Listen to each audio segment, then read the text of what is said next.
Hello everyone, welcome to my daily blog. তো তোমরা সবাই কেমন আছো? আজকে সকালবেলায় উঠে প্রথমে সব বাসি সাজো কাজ সেরে নিয়ে তারপরে মা আর আমি একটুখানি মুড়ি খেয়ে নিয়েছিলাম, ওই জন্য মুড়ি মাখছিলাম। তারপরে মা এখানে মুড়ির চাল আজকে শুকোতে দিয়েছে, ওগুলো নাড়তে গেছিলাম পাশের বাড়ির ছাদে। তারপর ওখান থেকে এসে পান্তা ভাত খেয়ে নিয়েছিলাম। তারপরে কিছু জামা কাপড় ভেজানো ছিল, ওগুলো কেচে টেচে স্নান করে উঠেছি। স্নান টান করে নিয়ে দুপুরবেলা ভাত টাত খেয়ে টেয়ে নিয়ে দুপুরবেলা রেস্ট টেস্ট নিয়ে তারপর বিকেলবেলা দুধ এনে সব গাছে জল টল দিয়ে নিয়েছিলাম।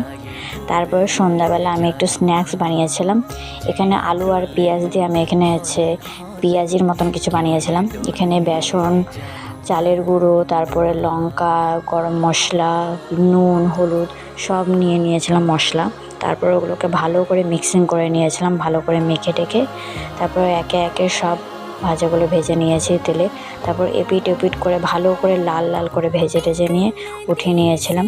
তারপর সব ভাজা টাজা হয়ে গেলে আমি ওটার মধ্যে একটুখানি কেচাপ নিয়ে খেয়ে নিয়েছিলাম। খুব টেস্টি হয়েছিল, তোমরাও বাড়িতে ট্রাই করে দেখো, খুব ভালো হয়েছিল, খুবই টেস্টি হয়েছিল।